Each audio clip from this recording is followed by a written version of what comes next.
Les étapes de la foi. Dans l'évangile de Jésus-Christ selon saint Jean. Or, l'un des 12, Thomas, appelé Didyme, c'est-à-dire jumeau, n'était pas avec eux quand Jésus était venu. Les autres disciples lui disaient « Nous avons vu le Seigneur !»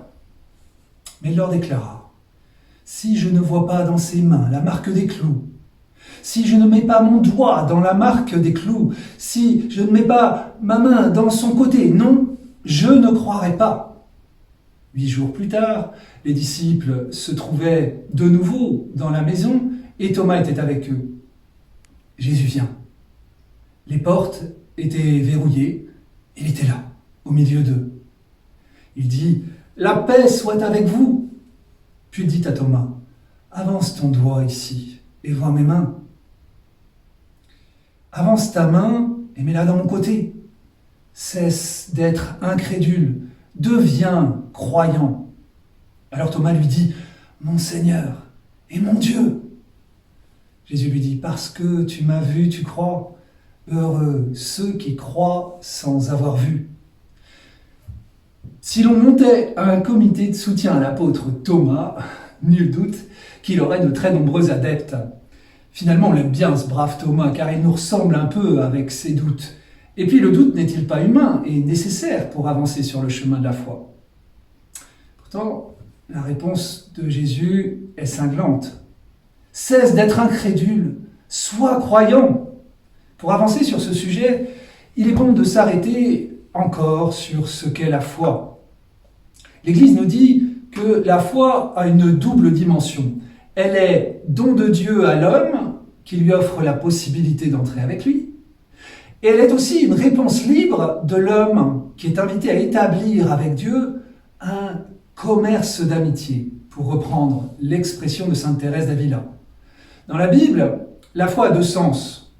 La solidité, de l'hébreu aman, duquel vient notre mot amen, et la confiance, de l'hébreu batar. Les deux sens sont à tenir ensemble, solidité et confiance. Pour aller plus loin encore, cheminons avec saint Augustin, qui nous présente la foi sous forme d'un chemin ou un pèlerinage avec 3 étapes. Tout d'abord, credere deum, je crois que Dieu existe.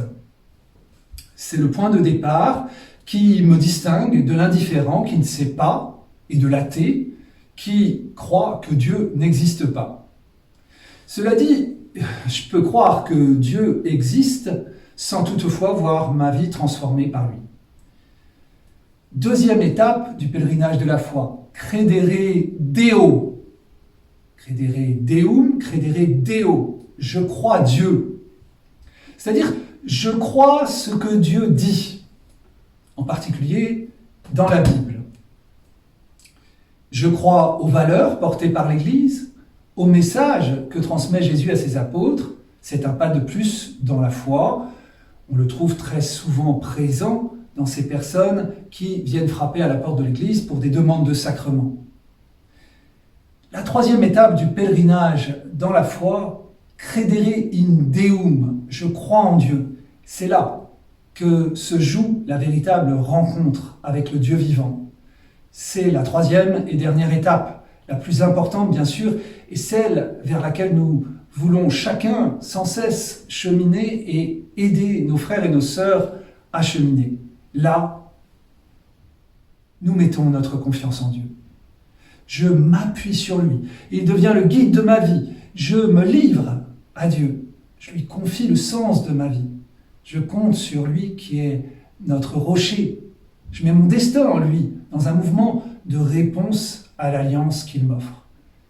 Il est clair que c'est à ce niveau-là que nous sommes invités à aller et à entraîner nos frères et nos sœurs dans la pastorale. C'est là que Dieu nous attend. Dans le Nouveau Testament, Jésus est en attente de la foi de ses disciples. Tout au long des évangiles, nous voyons cet étonnement de Jésus devant le manque de foi. Il s'étonna de leur manque de foi. « Va, ta foi t'a sauvé. Ne crains pas, crois seulement. » Et encore bien d'autres fois. cette foi est à la fois une foi en Jésus et une foi en ce que Jésus a dit. Les évangélistes Matthieu, Marc ou Luc présentent d'abord la foi comme une confiance mise en la personne de Jésus, mais Saint Jean insiste quant à lui sur le fait que croire signifie tenir pour vrai. Confiance en Jésus et tenir pour vrai. Voilà. Les évangiles nous donnent à travers ces harmoniques différentes dimensions de la foi. Si nous voulons recevoir ce don de la paix, de l'Esprit Saint que Jésus donne à ses apôtres lors de la Pentecôte, comme c'est relayé dans cet évangile de Jean qu'on vient de lire, alors nous sommes invités, comme Thomas, à poser un acte de foi, de confiance, à tenir pour vrai sa parole. Si nous attendons de voir Jésus pour croire en lui, nous risquons d'attendre longtemps. Venez et voyez, dit-il à ses amis. Oui, il nous faut venir vers lui exprimer notre désir de le suivre, même si nous ne le voyons pas, même si nous ne l'entendons pas. Alors, nous verrons la vie autrement avec son regard.